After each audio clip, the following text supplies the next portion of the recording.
Di sini saya akan berikan tips 4 kebiasaan yang sering Anda sepelekan dalam mengelola keuangan. Kalau Anda tidak paham, akhirnya keuangan Anda morat-marit. Jadi 4 kebiasaannya itu apa saja yang sering Anda sepelekan. Buruk yang pertama adalah kebiasaan menghabiskan gaji begitu mendapatkannya. Jadi Anda gajian, hore saya gajian 2 juta, habis. Hore saya gajian 3 juta, habis. Ketika Anda gajian, tiba-tiba ada aja keperluan setiap hari.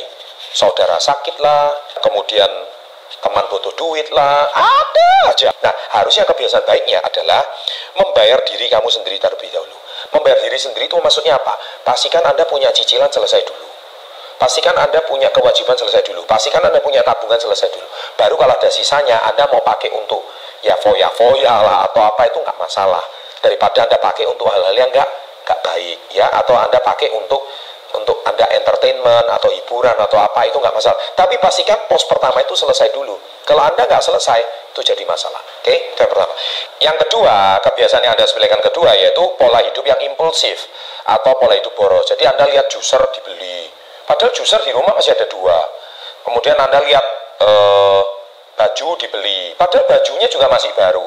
Dan baju itu dipakai nggak 2 kali, nggak 3 kali. Nah, ini keinginan untuk belanja itu yang harus diredam. Nah, inilah kebiasaan impulsif. Anda nggak bisa menahan nafsu ingin belanja itu. Orang mau cap Anda pelit, I don't care. Anda nggak usah peduliin, karena itu hal sepele. Harusnya kebiasaan yang baik, jangan disepelekan, adalah punya dana darurat. Padahal kalau Anda akumulasi uang-uang yang nggak perlu itu bisa jadi dana darurat. Misalkan siapa-siapa butuh, Anda punya dana cadangan. Nah, seringkali banyak orang itu nggak punya dana darurat. Karena apa?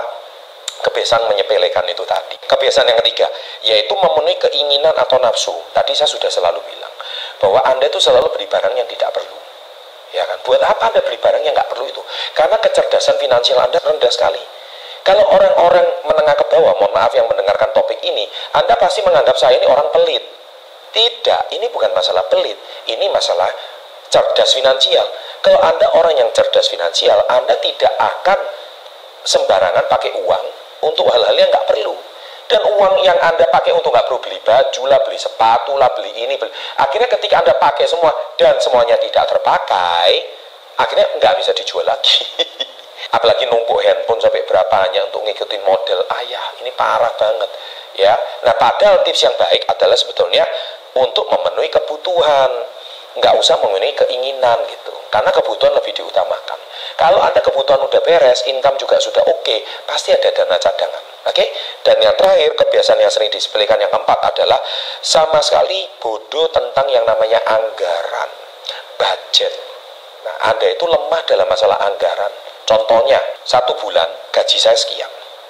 Anda itu harus pastikan pada istri atau orang di rumah, kalau bisa belanja 1 minggu sekian. Cukup nggak cukup harus sekian. Saya tahu itu memang perusahaan ketat, tapi minimal anak Anda tidak kelaparan. Di rumah juga tidak kelaparan. Dan biasakan kurangi makan di luar. Nah, tapi lucunya Anda bisa untuk uang rokok 750.000, tapi Anda cuma kasih ke istri 500.000 untuk 1 bulan. Ya mana cukup. Kecuali Anda di rumah punya kebun kali. Ya kan, yang mana tanaman apapun ada di rumah di kebun, sehingga 500.000 itu mungkin cuma untuk beli bumbu.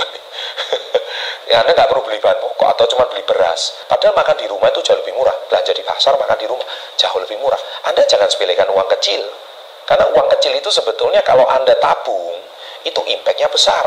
Jadi lebih baik Anda anggarkan di rumah 1 minggu 500 deh. Cukup nggak cukup 500. Nah, bagaimana supaya istri Anda juga dilatih untuk kecerdasan finansial, sehingga kalau istri diberikan dapur tuh 500.000 per minggu, kemudian Anda sendiri juga punya 1 dana cadangan, dana darurat, niscaya Anda setiap bulan pasti ada yang bisa disisihkan. Yang berikutnya yaitu mencatat anggaran. Itu ya kebiasaan yang nggak boleh disepelekan, kebiasaan baiknya. Jadi Anda tulis setiap pengeluaran, bahkan beli merica aja Anda juga harus tulis. Ya kan, saya beli beras, tulis. Saya bayar uang parkir, ditulis. Itu orang yang namanya cerdas secara finansial. Apalagi gaji Anda termasuk gaji UMR. Jadi Anda setiap bulan itu harus punya 1 buku yang mana pengeluaran hari Senin catat. Nah, pengeluaran dari Selasa dicatat. Hari ini ini udah lebih budget ini. Padahal 1 minggu jatah saya itu mungkin cuma 500. Wah, 1 hari saya jangan lebih dari 80.000 contohnya. Kalau sudah over budget ini bahaya. Niscaya kalau Anda cerdas secara finansial seperti ini, dijamin Anda nggak akan bocor. Nah, itu namanya orang yang cerdas finansial. Nah, saya yakin dengan tips kecerdasan finansial ini, kalian semuanya sahabat SB30 bisa lebih cerdas secara keuangan. Anda bisa sisihkan untuk investasi. Ini hidup Anda akan jauh lebih hebat dan luar biasa.